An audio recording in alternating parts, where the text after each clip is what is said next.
let me try to use Google Colab. So we will search Colab by COLAB and then we'll open Google Colab and straight away open a new notebook, right? In the new notebook, we will learn few more things. First, let us name this notebook as my prog 1. Okay. Then let us put some code. Let me put the best and simplest code, that is, let me try to print hello.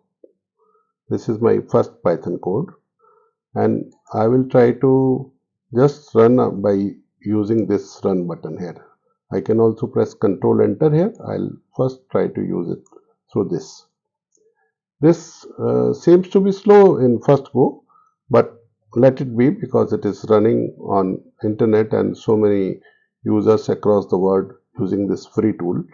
So it may look like that it is running slow, but this output has come. Okay.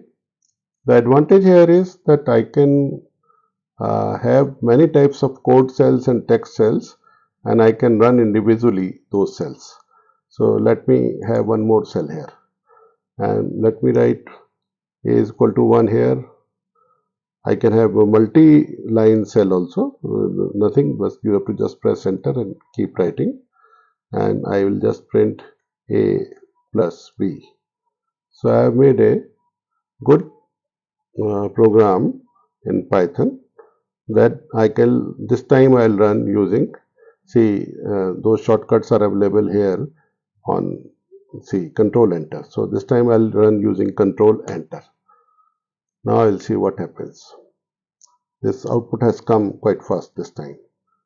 So what is the advantage is that you can run individual cells. If you run this output will come. If you run this output will come.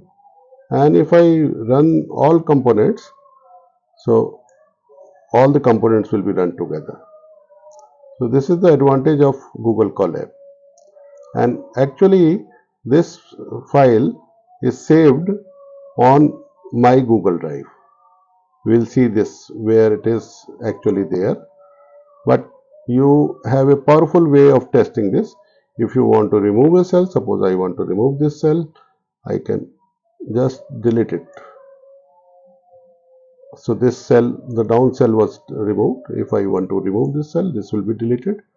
I can again put another cell, write another code. For example, I can run a is equal to, say, hello as a string, and I can put b is equal to word as a string. I can put print a plus space plus b, and I can again run this using control. So hello world has been printed. I wanted to put a space here. So let us see, this hello world has come. If you want exclamation mark after this, I can put in a string. So this will be shown. So within my program 1, this has been saved. If I want to see it in my file, that where is actually this file. So let me see this. Let me view my code cell, my file. It will locate in Drive. So it is actually there in my Colab notebooks on my Google Drive. The requirement is only that I have to be prepared by logging into my Google Drive beforehand.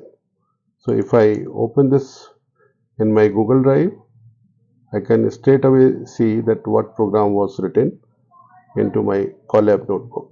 So you can see again this notebook has come. And this is actually interactive Python notebook. So extension is IPYNB. Okay. So this is a very simple way of using Google Colab for developing Python programs.